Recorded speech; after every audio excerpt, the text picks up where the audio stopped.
Guys, dahil nga may bagong anunsyo na tataas na ang sweldo ng mga OFW kasambahay, epektibo ngayong October 22, 2025, na naibalita nga sa Gulf News at sa UAE Labor, na posible namang napanood at nabasa na ng maraming employer lalo na sa mga GCC countries. Ngunit, sino ba ang mga OFW na dapat nang madagdagan ang sweldo? Dahil pwede nyo na itong i-request sa inyong mga employer. Una, yung mga OFW na baguhan na pupunta pa lang sa abroad na dadaan sa DMW, OWA at sa PIDUS, meaning isang documented OFW na first time na pupunta sa abroad. Pangalawa, yung mga OFW na magre-renew na. Dapat pag-renew o paglabas na panibago yung kontrata ay $500 na ang sweldo na nakalagay or 1,800 to 1,900 dirham kung dito sa United Arab Emirates. At kahit kaya sa mga lumipat ng kumpanya or mga nag-change employer, basta bagong kontrata na ang lalabas ay dapat $500 na ang nakalagay sa inyong kontrata. Pero kung nasa kalagitnaan pa lang kayo ng inyong kontrata or nakarenew na kayo at hindi pa rin $500 ang nakalagay sa inyong kontrata or sa inyong sweldo, ay sa susunod na renew nyo na matatanggap ang salary increase. Pero ayon dito sa taga-Polo, ay pwede nyo naman kausapin ang inyong amo. Dahil may mga amo naman na madali or mabilis kausap. Labat maaari po bang linawin po ulit ang advisory na po yun ng Advisory 2025 regarding po doon sa kailangan po ba yung mga bagong contract lang yung magkakaroon po ng $500 na salary? Tama po kayo dyan. Kung babasahin ang Advisory 25 from August 21, 2025, meron siyang 60 days yata na effectivity. So, ibig sabihin, 60 days from date of issue, lahat ng papasok ng bagong kontrata ay dapat $500 na ang sweldo. So, sa mga kababayan natin na nandito sa Saudi or any part of the world, kung ano yung napagkasunduan na rate nila bilang kasambahay, ay yun pa rin ang effective wage until they are able to finish that particular contract. Ngayon, if you can negotiate with your employers na to increase the salary without completing your existing and current contract, eh di maganda po yun, di po ba?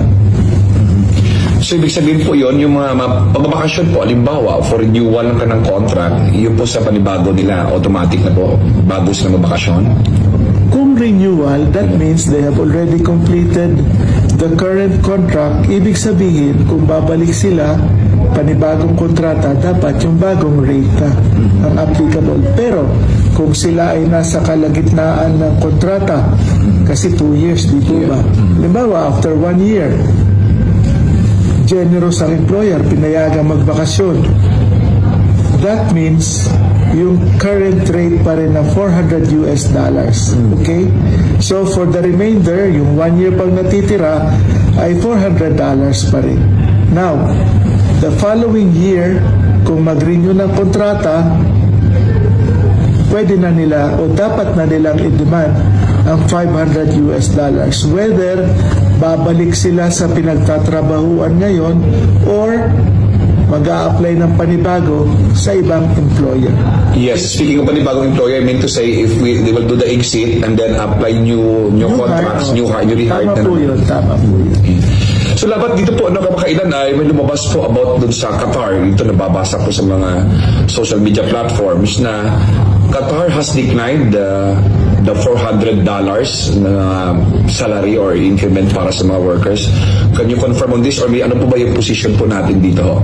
Ang masasabi ko lang ganito, sapagkat tayo ay nandito naman sa Saudi, mangyari dito lang ang ating pwedeng ipanukala or bigyan ng opinion. So Qatar is under a different migrant workers office, is another jurisdiction. We will not give an opinion to that news article sapagkat yun naman ay doon sa Qatar. But whatever it is, ang posisyon ng Department of Migrant Workers is for the welfare of our kasambahay, and that remains $500. Still in Saudi Arabia po, wala pang official na... Sa ngayon, wala pa rin tayong natatanggap na official statement sa panig ng Saudi Arabia. And I hope that our host country will understand where we are coming from.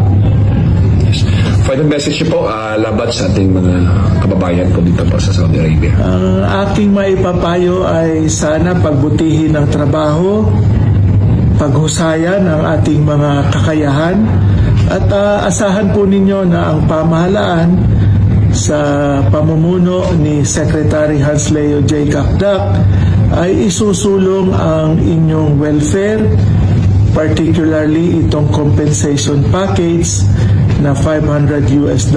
And hopefully sa atin dito sa Migrant Workers Office sa Riyadh, makapag-offer tayo ng mga trainings, and hopefully mga kasambahay ay payagan ng kanilang employer to attend those trainings and seminars kada Biyernes. Okay? So yun lang ang aking hiling. Maraming salamat po. Pero guys, wala pang kumpirmasyon ang mga bansa tungkol dito. At ang malaking katanungan sa bagong anunsyong ito ay susunod ba ang lahat ng mga employer? Pero kagaya nga ng sabi ng taga-Polo, ay kausapin niyo pa rin ang inyong employer. Dahil dapat kapag nag-renew na kayo ng inyong kontrata, ay i-demand nyo na ang salary increase na dapat ay $500 na kapag magre-renew kayo ng panibago nyong kontrata. Meron po bang countries na nag-express ng reservation or parang nag-oppose doon sa implementation ng some of the provisions ng bagong policy? Specifically, sir, yung $500 minimum wage for kasambang. Well, meron na rin, hindi ko nababanggitin, ano, but meron. Ilan po yung countries na nag-express ng reservation? Hindi ko ipapahayag kung ilan yung countries, but rest assured, kasi I don't want Sam to identify particular countries. No, I don't want to put any particular country in a spot.